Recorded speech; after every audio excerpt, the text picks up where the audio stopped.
Hello, and welcome to the Gravel Ride podcast, where we go deep on the sport of gravel cycling through in-depth interviews with product designers, event organizers, and athletes who are pioneering the sport. I'm your host, Craig Dalton, a lifelong cyclist who discovered gravel cycling back in 2016 and made all the mistakes you don't need to make. I approach each episode as a beginner to unlock all the knowledge you need to become a great gravel cyclist. This week on the podcast, we welcome Marco Leary from the Dustbowl 100 in Indiana. Kind of funny story. One of my oldest cycling buddies, John Grantland, texted me and asked me if I'd ever heard of the Dustbowl 100, an event he'd done before that he had a blast at. I said, no, I hadn't heard of it. As I started digging in, I started to understand this is a really great event in Indiana. So I was super stoked to get Mark on board to talk about the event. Super nice guy. Looks like he creates a really fun event with some dynamic and fun racing. So always great to hear about new gravel in new parts of the country. So I hope you enjoy this episode. Before we jump in, I did want to apologize for the month-long break, unexpected break that I took in publishing. It was kind of a combination of things in my life that ended up making the podcast difficult to schedule and produce. I got COVID. I had whatever the podcasting equivalent of writer's block is, and just couldn't get off the ball and fell behind. And it started to feel like I just couldn't handle everything that was going on in my life. So rather than force it, I decided to kind of forgive myself a little bit, take a step back, take a little bit of time off. But I'm excited to get back in the swing of things. I'm not quite out of the woods in terms of scheduling, but as always, I've got a great backlog of guests that I'm trying to reach out to and find time with. So anyway, thanks for bearing with me. I look forward to getting back into the swing of things. As always, we've got a vast back catalog of content you can tap into if you ever miss my voice. I did need to thank this week's sponsor, Dynamic Cyclist. This is always the time of year when I start seriously thinking about stretching and strengthening. I guess it's kind of natural given the ebb and flow of anybody's cycling season. But every year I say, this is the year I got to buckle down. And honestly, it wasn't until I connected with the team at Dynamic Cyclist and started doing their 15-minute or so videos on stretching that are focused on the needs of cyclists that I kind of really cracked the code. And I need to recommit again this year because I do see a lot of benefit. Certainly if you're riding hard and riding technical terrain, it's just critical to remain limber, and it gives your muscles a little bit of break and ease, something I think we could all use. So Dynamic Cyclist has a vast library of content. They've got injury-specific content that you can tap into. So if you've got a knee problem or back problem, they've got specific routines that can help support getting limber in those areas that are going to support, say, your low back, which is my consistent problem.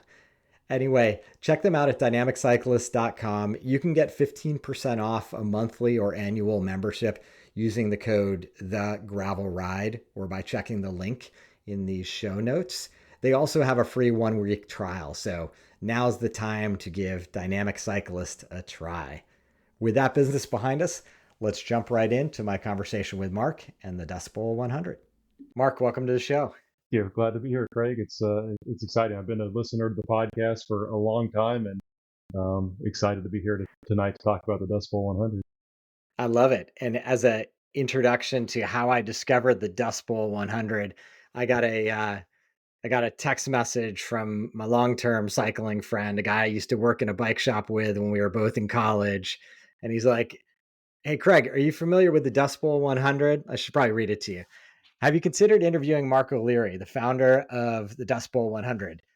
That race has hit a tipping point where it will be one of the premier events in the country. If you're interested, I'll make the connection.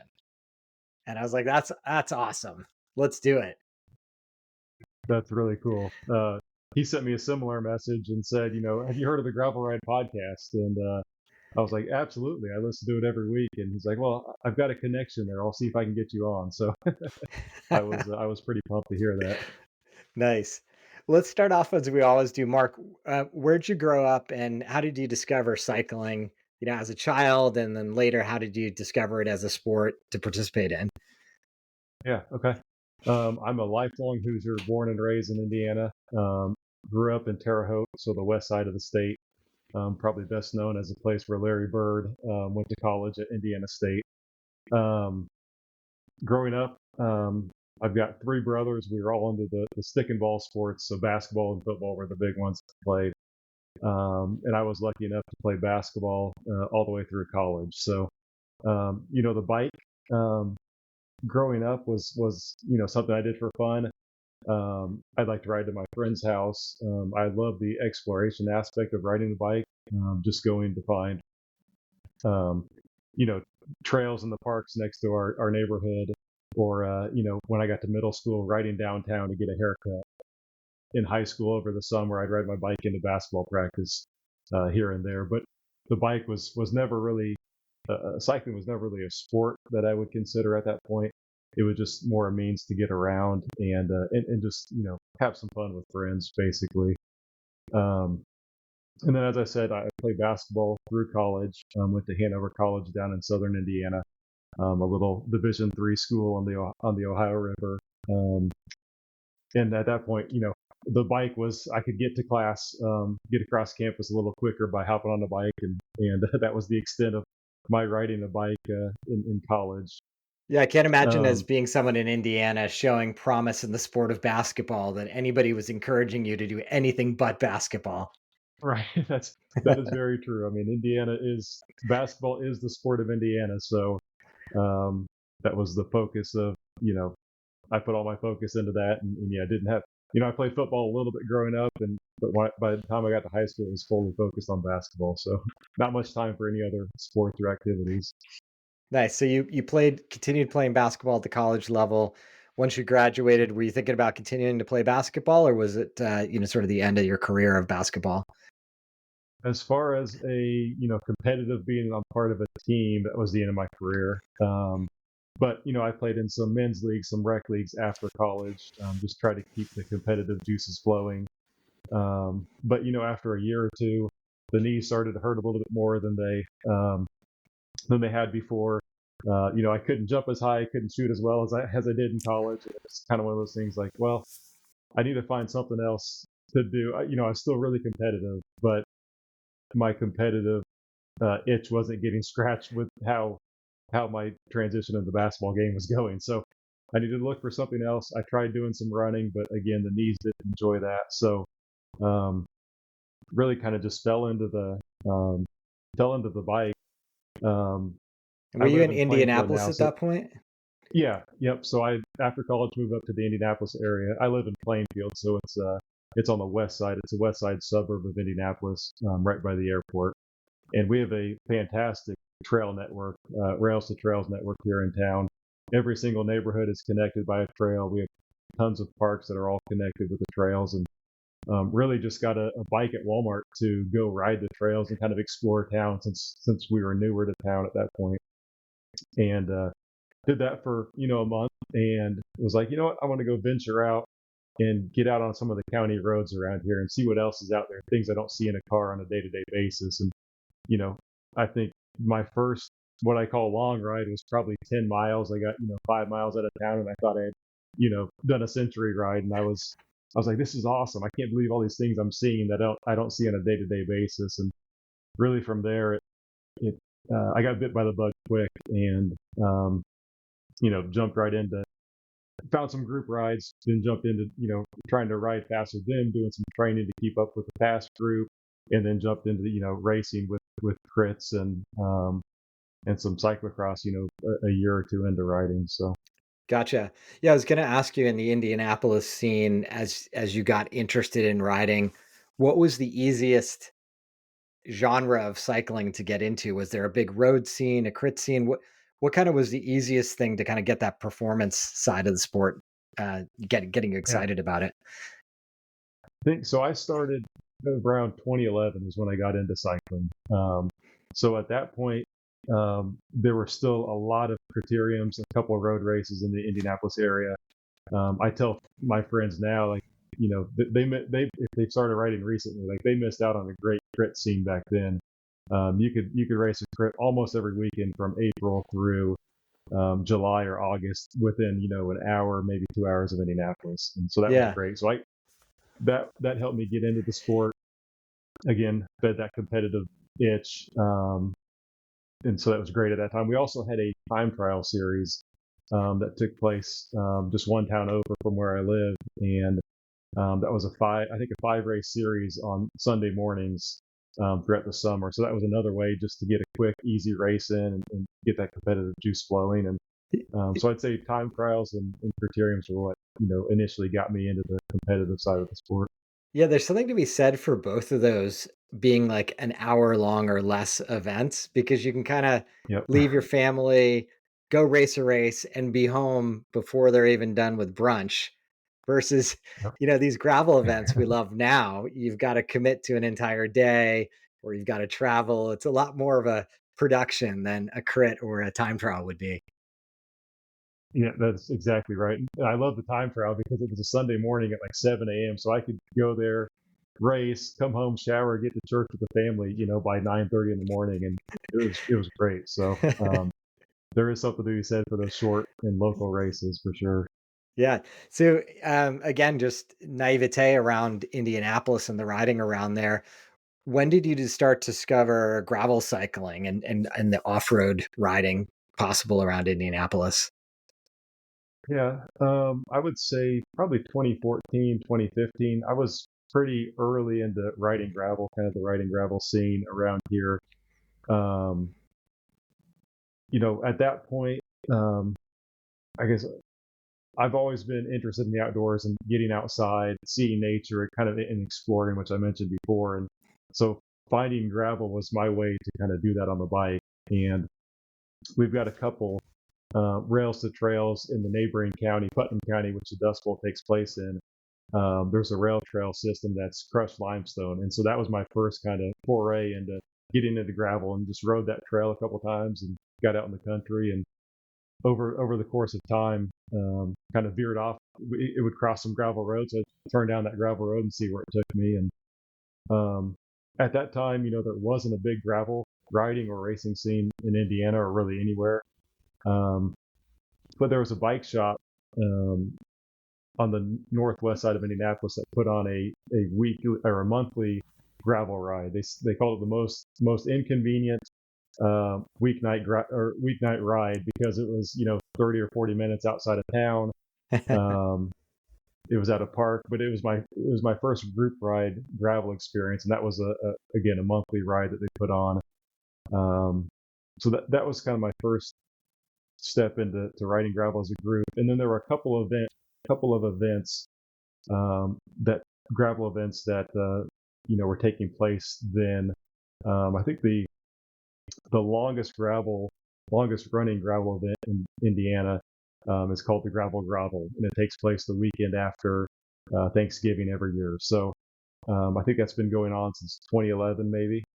So I think 2016, 2017, I participated in that my first time. And that takes place in the Hoosier National Forest. So you're out in the middle of nowhere, out in the woods and the hills. And then there was a race on the north side of Indianapolis called the Harvest 50, and I believe that started in 2015. It's still going today, and that was kind of the first or the other gravel race that was happening around here. So I've participated in every Harvest 50 since it started, and have been participating in the gravel grovel almost every year as well. So those are the two events that got me into it. And yet, had you traveled out of state to participate in any events? No, with the young family, typically try to do all of my events in the state. Um, that said, recently I went out to Unbound this year, participated, did the 200-mile race there. Went to Barrier Bay in Michigan this year. Awesome. Um, went out to Mid South last year. Have done some races in Illinois, but outside of those, most of my riding and racing is in Indiana, just to keep it close for the family and not have to spend too much time on the road. So Yeah. With a couple of those great Indiana events already being on the calendar, what inspired you to create your own? I think a couple things is one is just I was appreciative of those promoters and those events that they had put on, and felt like, putting on my own event was another way to give back to that cycling community and do something that those events had been doing for a while, and just give people another option to, participate and get out there and explore, see new roads that they wouldn't typically see. And then going back to, I mentioned earlier that there was a great crit scene back in, 2012, 2013. But over the years, it has died out, and there's very few events now on the roadside in Indiana. So I also wanted to do something else to get another event on the calendar that, everybody in Indiana could focus on and participate in, and kind of create a big, at least regional, if not national level event here in the state of Indiana. So that was kind of the other reason behind it. And when you jumped into planning the first event, had you had any experience planning events like this, or exposure to some of the other race organizers to understand what you were getting into? Yeah, just yes and no. So in college, I helped organize a 5K run for the first time on Hanover's campus. So I had some event, management experience there. My first job out of college was working for an event management company, or event merchandise company, where we would go to events and set up pro shops at, racing events, NFL stadiums, those type of things. So kind of had the event background from that career as well.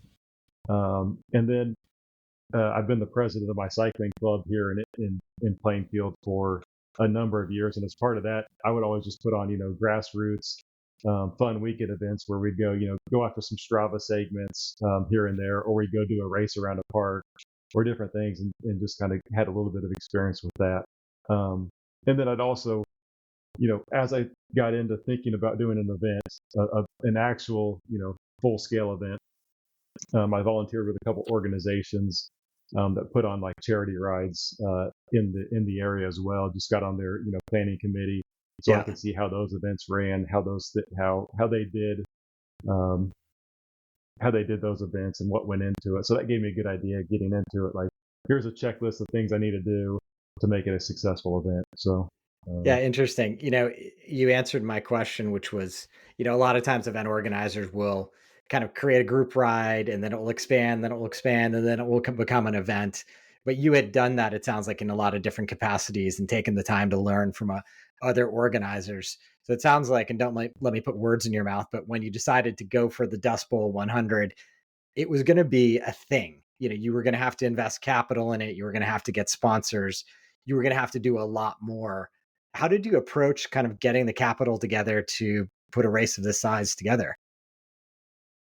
so I think maybe the first thing to take a step back is I decided, I think it was February of 2020, to put on the Dustbowl. I was out riding that day, out on some of the roads that we use on the course, and I was like, you know what? I need to just take the step and put on an event and show, everybody these roads. They're worth showing off. And then obviously, a month later, COVID hit, and that plan to have an event in July of 2020 that year didn't transpire. But that said, when July of 2020 rolled around, we still had our restrictions had been lifted a little bit here. So I basically did a test run of the Dustbowl that year with about 30. I think we had 34 participants, mainly teammates and friends. Put a small event out on Facebook and had a few other people from the area join. Actually had a couple people from Illinois come over and participate. But that was a real blessing in disguise, because I was able to do a test run of the event, get great feedback from the participants. Is the course, how do you like the course? What could be done better?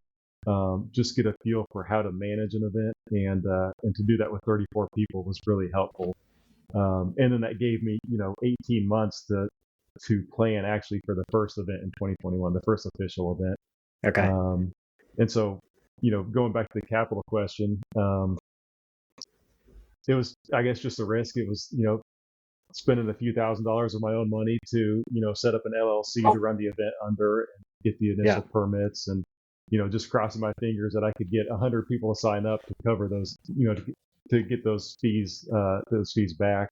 Right. And and was able to do that. And then as the time went on, you brought some sponsors on board and all of that. So Yeah, were you able to get sponsors in that first year? yeah, I did have a handful of sponsors. Lithgow Contracting. It's a concrete company here in Indiana, but they're nationwide. Um, they have a cycling team, and I knew their president really well. And I was blessed to have them come on board as a title sponsor for those first 2 years, and provide some capital that we really needed to get the event going and to grow it and to do some of the things that I wanted to do but couldn't do with just participant entry fees. And then had a few other sponsors come on, as well as a few monetary sponsors, and then just product sponsors or Yeah. giveaways or different things like that. Yeah. That was one of the cool things in visiting the Dustbowl100.com website, scrolling down to the sponsors. It's not just simply cycling industry sponsors. You've clearly like Uh, tapped into the local community and different other types of sponsors, which I just think is cool to see because you don't always see that in events. yeah, yeah, it's one of those things where I think a lot of people rely on, and the first instinct is to go to a bike shop or go to somebody in the industry to sponsor the event. But I think if you can draw on some of those outside supporters as well, not only does that benefit the event, but um, it gets that sponsor's name out there, and then it also just when when when a spot when a non-endemic sponsor is involved in the event, that just grows the interest and the awareness of the event with the employees of that company, others in the community and stuff as well. So really try to approach it both ways, of make the connections in the bike industry, but also support the local businesses as well. Yeah. Can you paint a picture of what the course of the Dust Bowl 100 or courses looks like? What type of riding is there? It sounds like at this point you've experienced a number of the kind of marquee events around the Midwest and experienced a bunch of different types of gravel. So maybe just give perspective on what are the key features of the ride? How much elevation are we talking? The distances, and how would one sort of prepare themselves and their equipment to come to the Dust Bowl? Yeah, so Indiana, our gravel here, it's crushed limestone. Indiana's one of the limestone capitals of the country. Our limestone, goes into a lot of the monuments in Washington D.C., and so a lot of our roads, they're that crushed limestone, white limestone. Our event is aptly named the Dust Bowl 100 because there is a dust cloud that follows the riders and any vehicles on course, with that white powder from the gravel. Indiana, most people are going to think it's completely pancake flat, and cornfields and bean fields, and that's it. But I think you'll discover on the Dust Bowl route we have a good variety of what you will see in Indiana. So there are a lot of cornfields and bean fields. It is fairly flat. So we've got three routes: 100 miles, 80 miles, and 44 miles. And for the 100-mile route, you'll get about 3,500 feet of climbing. So not much over the course of that. But the running joke is that we stacked all 3,500 feet in the last like 20 miles of the event. So there's not much. There are some flat stretches, but the event, it's kind of all rolling. Nothing more than a 100-foot climb, maybe a 200-foot climb, but it rolls enough that by the end of the day, all those little punchy climbs are going to add up and get to you. So, but yeah, the course goes through, wide open farm fields that you would expect to see in Indiana. But then we go down to some creek valleys that are heavily wooded. We go through some nature preserves that are, gets pretty dark in there in the middle of summer with the tree cover. We've got some climbs coming up out of the creek beds. You know, the 100-mile route's about 60% gravel. So you've got that white limestone for that part of it. And then the rest of the roads are primarily chip and seal. So, those come at welcome times in the course, though. A few people say, I wish you had a little bit more gravel, but most people are saying, the intermixed chip and sealer pavement is a really welcome relief from that white limestone that you're getting crushed on all the rest of the race. So it's nice to get a mile stretch where you can stretch the legs, sit up a little bit, and then hit the gravel again shortly after that. So. Yeah.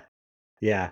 One other thing I love about the descriptions on the website is you say the number of historic bridges you're going to cross in each length Yes. course.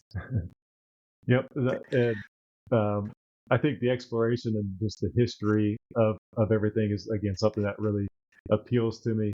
And I think the bridges do set the event apart. Though we've got the 100-mile course. It's 2 covered bridges, which are kind of a focal point of historic Indiana is the covered bridges, and those are always a key thing that the participants like.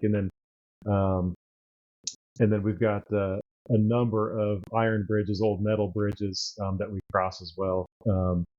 And those are kind of cool just to see that the wooden slats that go across them, and then the rusted out beams that go across. And we've had some bridges in the past that are closed down to traffic that we've been able to go across, and those are really cool too because it's not something you could drive in a car every day to get to go across these bridges. So I don't know, the bridges are something that I enjoy finding on a route. We actually incorporated it into our logo as one of the the beams from the bridges. So Nice. And then the other thing you mentioned are the off-road adventure sections. What's the translation of that?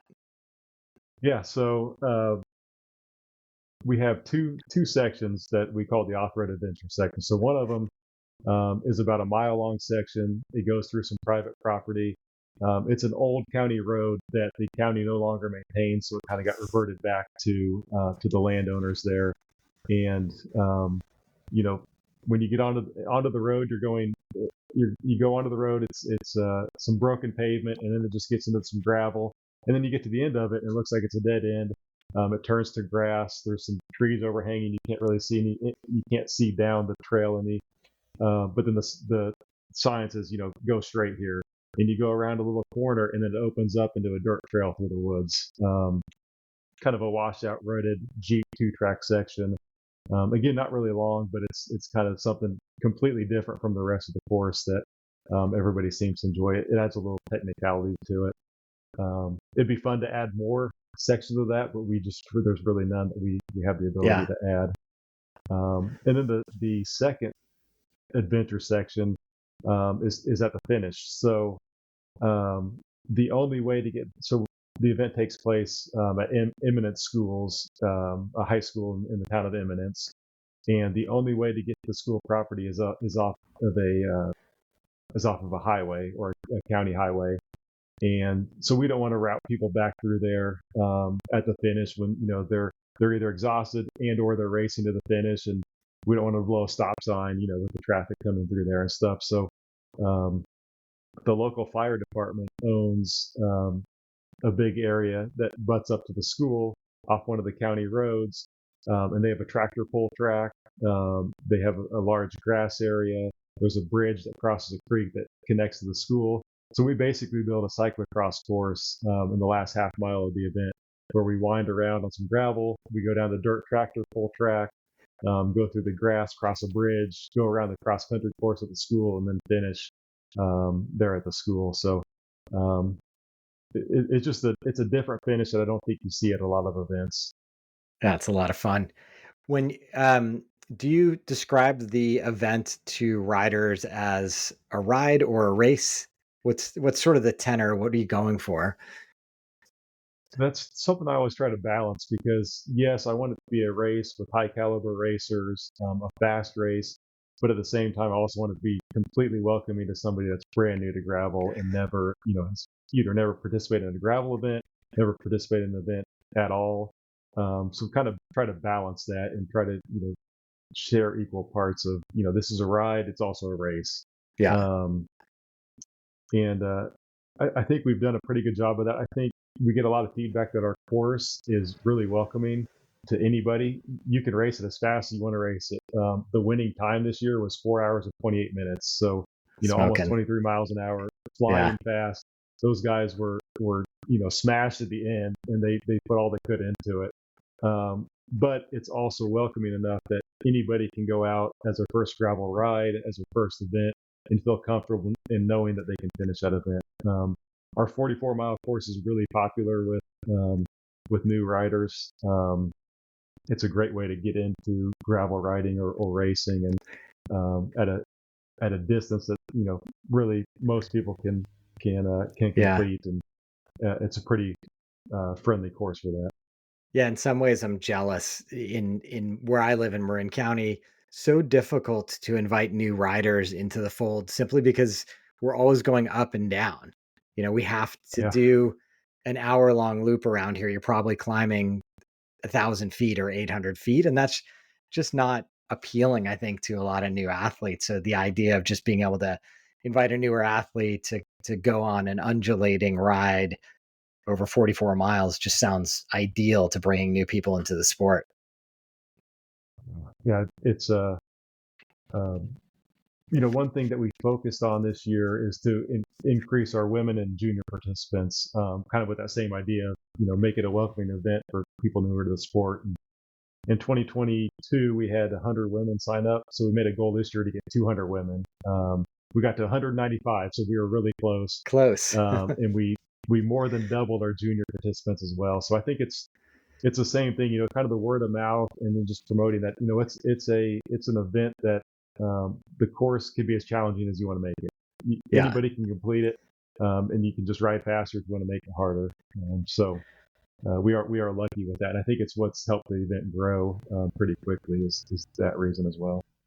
When you think about the men and women who are at the pointy end of the race, does does the terrain sort of suggest that it sticks together in kind of a group until Yep, those adventure sections start to break it up a little bit? yep, that's exactly right. The adventure sections and the a couple of the creek climbs after the cover bridges. So typically the front pack will stay together until about mile 50. So right about the midway point, there's a pretty good sized group, and then they hit a downhill section into the first covered bridge, and then it's a steep climb out of that for about a half a mile, and that's where the winning break has gone every single year so far. At least the winning selection, where it's either two to six riders get away at that point and stay away for the rest of the time. So um, I've thought and would like to find a way to split that front group up earlier in the event, to make it not quite as big. Um, but there's really limited options on how you can do that with not many significant hills around, Yeah. um, and not many other ways to do that. But I think it makes for a fun and fast event, though, being able to have a pretty good group all the way through that first half of the event, and then it becomes a war of attrition at that point. Yeah, I think there's something interesting about perennial events that sort of have that unique moment that the break always goes in this one spot. So like as an Uh-huh. aspiring athlete, you can kind of prepare for it and you can test your mettle and you know where it's going down and may the strongest man or Yep. woman win. Yep. That's exactly right. And yeah, I think all that front group knows that when they get to that bridge, they better be towards the front to cross it and be ready to sprint up it as fast as they can. And you'll see some guys that know that and then overcook the turn at the bottom going into the bridge because they're trying to just go all out and misjudge it a little bit. But I was watching a couple of your videos and I saw a few people drift off to the side and either have to kick a leg out or saw one guy kind of in the woods over there. So I get yeah, it. The yeah, the corners looked a little slick with the limestone gravel. yeah. We warn them multiple times in the event communications and right before the race. Hey, you're going to hit a downhill at mile 50 and mile 52. Just be careful. But you get in the nature of just racing, and there's going to be people that are going to overcook it no matter what. So Yeah, you bet. Hey, and then at the end of the event, what kind of experience should riders have in their mind? yeah, so that's something we've tried to grow and improve upon each year since we started. We've always offered a full meal afterwards. We have catered barbecue, so you get a barbecue sandwich, a side, some chips, a drink.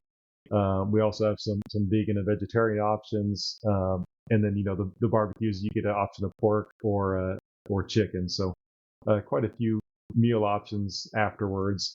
And then one of the favorites of everybody, with the event taking place in Indiana in July, it's always warm, 80 to 90 degrees, and we have a snow cone truck that shows up, and all the participants get a free snow cone or shaved Amazing. ice after the race. So that's always a hit.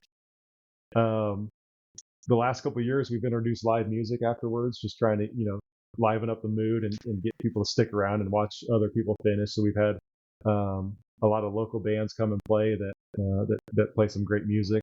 We've got a stage with them set up. Went with a pretty big stage this year and did our awards from that as well.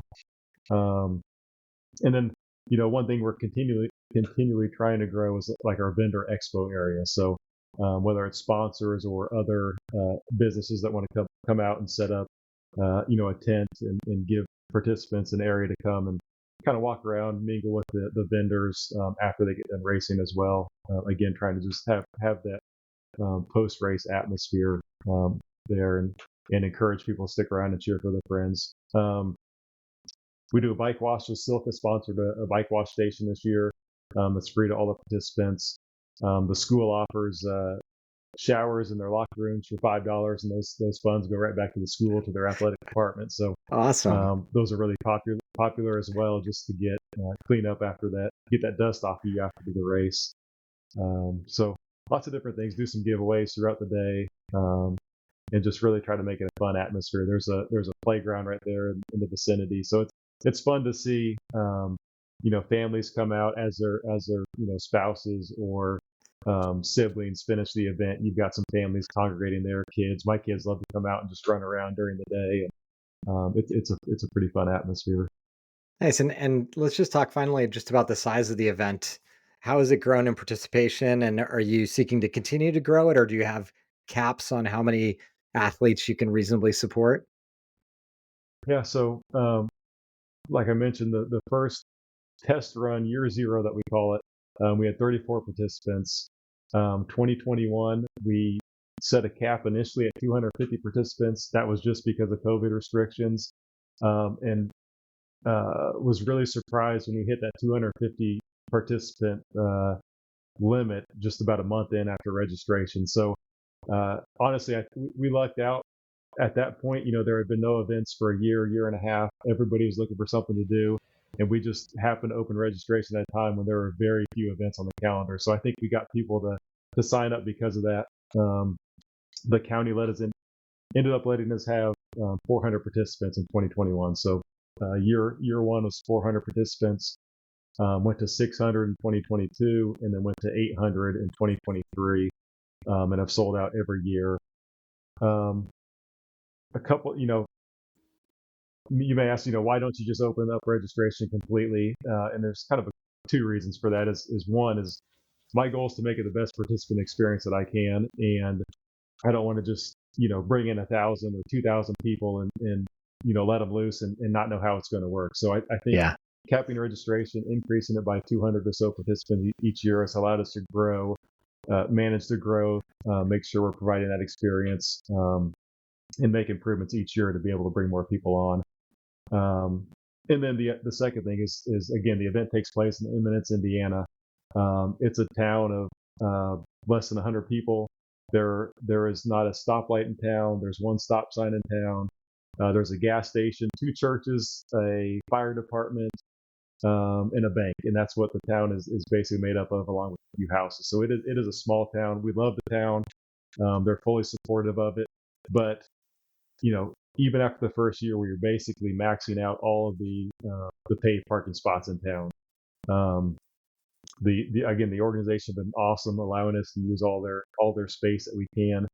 The fire department has let us use their grounds, and we have a lot of grass parking there. So it's kind of one of those things too, though. We just want to make sure that we can fit in the town each year by increasing registration incrementally. So 2024, the goal is 1,000 riders.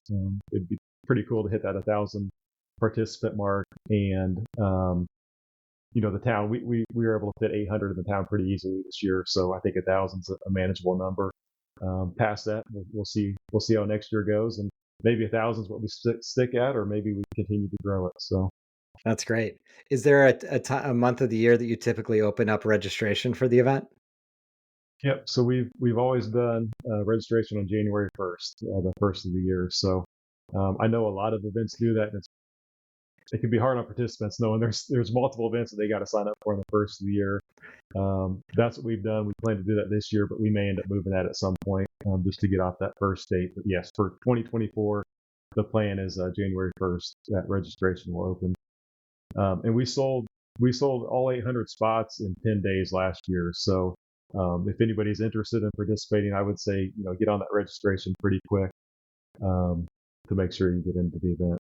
Yeah, well, we'll make sure they have those links. And, going back to John's original text message to me, it's clear that the event will continue to grow. From everything you've told me, you've got all the elements of a great event. You're putting the riders first. Sounds like a super fun course and a super fun after party. Amazing kudos for the town high school offering showers. I love that idea. I love the snow cones. So I think you're really on to something, Mark, and I appreciate you coming on and sharing the story with us. Yeah, thank you. I appreciate the opportunity too.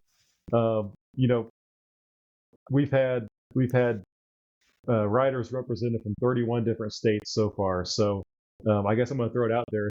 If you're from the West Coast, besides California, if you're from the West Coast anywhere, if you're from the Dakotas all the way across to Idaho, or if you're from the New England area, look us up. We'd love to have you out. We'll guarantee you a spot if you're from one of those 19 states that hasn't been to the event yet. So we'd love to have representation from all 50 states at some point. I love it. I think that's a great goal. Thanks again, Mark. Yes, thanks, Craig. Appreciate it. That's going to do it for this week's edition of the Gravel Ride podcast.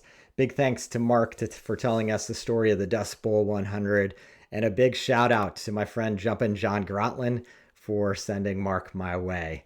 If you're interested in supporting the show, please visit buymeacoffee.com/thegravelride, where ratings and reviews are hugely appreciated. You'd be surprised at how much it helps others find this content if you're able to share, hopefully, a 5-star review.